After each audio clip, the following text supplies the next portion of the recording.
Hello YouTube friends, SP অডিওর পক্ষ থেকে সকলকে অনেক অনেক শুভেচ্ছা, অভিনন্দন এবং ভালোবাসা। তো যে মেশিনটা আপডেট দিয়েছিলাম, মানে মডিফিকেশান হচ্ছে, ঠিক আছে, সেই মেশিনটা মডিফিকেশান হয়ে গেছে এবং তার এটা লুক ঠিক আছে। আর এখন যদি অনেকটা রাত হয়ে গেছে, তো বেশি জোর সাউন্ড টেস্টিং দিতে পারবো না, তবু চেষ্টা করব একটু সাউন্ডটা দিয়ে যাতে আপনারা শুনতে পারেন বা লুকটা কীরকম হয়েছে না হয়েছে অবশ্যই জানাবেন, ঠিক আছে। আর হেডফোনটা অবশ্যই ইউজ করবেন, তাতে বেটার কোয়ালিটি সাউন্ড বুঝতে পারবেন এবং আগের মেশিনটার সাথে মেলালে অবশ্যই বুঝতে পারবেন যে আগের ভিডিওটার সাথে যে কী কী মডিফিকেশান হয়েছে না হয়েছে। তো দেখুন, গানটা পজ করা আছে, গানটা প্লে করছি, আগে সাউন্ডটা শুনে নিই, তারপর দু একটা কথা বলবো। আর হেডফোনটা অবশ্যই আপনারা ইউজ করবেন।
তো গানটা পজ করলাম, ঠিক আছে। তো সাউন্ডটা আপনারা সবাই শুনলেন এবং জানাবেন অবশ্যই হেডফোনটা ইউজ করেছেন, আশা করি কিরম সাউন্ড কোয়ালিটি হয়েছে না হয়েছে অবশ্যই জানাবেন। আর দেখুন, ফুল ভলিউমে যদি ঘোরাই কিন্তু কোনো রকম কিন্তু হামিং সাউন্ড কিন্তু বা কোনো রকম কোনো কিছু ডিস্টর্টেড নয়েজ কিন্তু নেই। গানটা পজ করা আছে, ঠিক আছে। ফুল ভলিউম ঘোরালেও কিন্তু কোনো রকম কোনো ডিস্টর্টেড নয়েজ কিন্তু পাওয়া যাবে না, ঠিক আছে। ফুল ভলিউম ঘুরিয়ে দেখিয়ে দিলাম।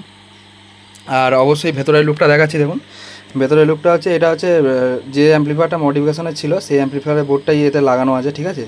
হিটসিংটা কীরকম কোয়ালিটি ইউজ করেছে দেখতে পারেন এবং বোর্ডটাকে হিটসিংয়ের সাথে অ্যাটাচ করা হয়েছে। এখানে 10,063 ভোল্টের সাম্বার ক্যাপাসিটার দুটো ইউজ করা হয়েছে। এখানে 35 অ্যাম্পিয়ারের ব্রিজ রেকটিফায়ার ইউজ করা হয়েছে এবং এটা পিসিবিতে দেখতে পাচ্ছেন একটা আলাদা সেকশন করা আছে। আর এর সাথে ছিল যে বেস টেবিলটা, সেটা ঠিকঠাক সাপোর্ট করছিল না বা তার আউটপুট কোয়ালিটি সেরকম ছিল না বলে বেস টেবিল বোর্ডটা আমি যেটা ইউজ করি সেই বেস টেবিল বোর্ডে লাগানো আছে, আর ভিউ মিটার লাগানো আছে এবং প্রত্যেকটা ওয়্যারিং থেকে শুরু করে ভেতরের লুকটা আপনারা সবাই দেখলেন, জানাবেন কীরকম কী কোয়ালিটি হয়েছে, ঠিক আছে। আপনাদের মতামত অবশ্যই গুরুত্বপূর্ণ। আর আরেকটা জিনিস হচ্ছে, যেহেতু এই অ্যাম্প্লিফায়ারটা লোকাল বোর্ড, ঠিক আছে, মানে লোকাল বলতে কি রেডিমেড অ্যাম্প্লিফায়ারের বোর্ড, লোকাল বলাটা ভুল হবে, মানে যে অ্যাম্প্লিফায়ার ছিল তারই বোর্ড লাগানো আছে, ঠিক আছে। এর ডিসি অফসেটটার জন্য, ঠিক আছে, এর স্পিকার আউটপুটে যেহেতু হালকা সাপ্লাই থেকে থাকছে, তো সেই জন্য ভিউ মিটার কিন্তু জ্বলছে। এইগুলো হচ্ছে বাজারে রেডিমেড বোর্ডে কিন্তু এই সমস্যাগুলো হয়ে থাকে, ঠিক আছে। মানে স্পিকারের ভলিউম যখন পুরো জিরো করা হয় তখন যে আপনার হচ্ছে একদম স্পিকার লাইনে যে জিরো ভোল্টেজ সেটা কিন্তু আসে না, যার জন্য সমস্যা। এটা হচ্ছে রেডিমেড বোর্ডে এইসব সমস্যাগুলো থাকবে, এগুলো কিছু করার নেই, ঠিক আছে। তাই জন্যই এটাই হচ্ছে ডিফারেন্স, যে হ্যান্ডমেড পুরো হ্যান্ডমেড করা আর রেডিমেড বোর্ড কিনে করা, ঠিক আছে। তা এইটাই হচ্ছে তার মধ্যে ডিফারেন্স, মানে এটা নিভে যাবে।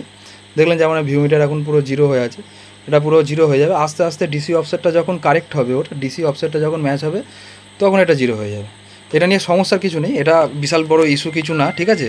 কারণ এটার জন্য শুধু বোর্ডটাকে পাল্টে বেকার খরচা বাড়িয়ে কোনো এক্সট্রা কোনো লাভ নেই। ওটা শো অফের জন্য ভিউ মিটারটা দেখতে ভালো লাগে তার জন্য লাগানো এবং সেটার জন্যই করা আছে, ঠিক আছে। কাস্টমারের যেগুলো রিকোয়ারমেন্ট ছিল সেই অনুপাতে করা আছে, ঠিক আছে। কারণ এখানে হ্যান্ডমেড মেশিনগুলো কাস্টমারের রিকোয়ারমেন্ট অনুপাতেই হয়।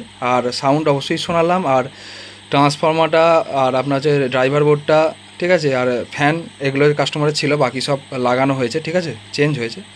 অবশ্যই আপনাদের মতামত আপনারা জানাবেন কিরম কী হয়েছে না হয়েছে। আর ফাংশানগুলো বলে দিচ্ছি, এটা হচ্ছে বেস, এটা ট্রেবেল, এটা হচ্ছে মিড, এটা ব্লুটুথটাকে অফ অন করার জন্য সুইচ করা আছে, এটা অক্স কাট আউট করা আছে, মানে মিক্সচার থেকে আর আউটপুট থেকে চালানো, এই মানে ব্লুটুথ বোর্ড থেকে চালানোর জন্য কানেক্ট করা আছে, সুইচটা লাগানো আছে। আর এটা হচ্ছে ডট মোড আর বার মোড সিলেকশন করার জন্য এই সুইচটা করা আছে, এটা মাস্টার ভলিউম। এখানে একটা হাই কোয়ালিটির সুইচ আছে।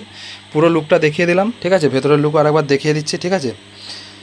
আপনারা অবশ্যই জানাবেন, আর নতুন কেউ থাকলে অবশ্যই চ্যানেলটিকে সাবস্ক্রাইব করবেন, পাশে থাকা বেল আইকনটি প্রেস করে রাখবেন নতুন নতুন ভিডিও আপডেট পাওয়ার জন্য। এবং কীরকম মডিফিকেশান হয়েছে অবশ্যই আপনারা জানাবেন। আগের ভিডিওটা দেখলে, আমি আবারও বলছি, আগের ভিডিওটা দেখলে আপনারা মেশিনের কন্ডিশনটা বুঝতে পারবেন। তো ততক্ষণ সবাই সুস্থ থাকবেন, সাবধানে থাকবেন। আর কারোর যদি এরকম অ্যাম্প্লিফায়ার মডিফিকেশানের দরকার লাগে বা নতুন হ্যান্ডব্যান্ড মেশিন তৈরি করতে চান, তাহলে যোগাযোগ করতে পারেন এসপি অডিও। ঠিক আছে, আমার অ্যাড্রেস হচ্ছে, বাড়ির অ্যাড্রেস হাওড়া সীতাপুর, আর দোকানের অ্যাড্রেস হাওড়া আমতায়। আমতায় যদিও আমার বাবাই বেশি থাকেন, আমার সাথে দেখা করতে গেলে সীতাপুরে আসলে বেটার হয়। আর ফোন নাম্বার 6295756865। ফোন নাম্বার আছে 6295756865। ততক্ষণ সবাই সুস্থ থাকবেন, সাবধানে থাকবেন। নমস্কার, নতুন কোনো ভিডিও নিয়ে আবার দেখা হচ্ছে।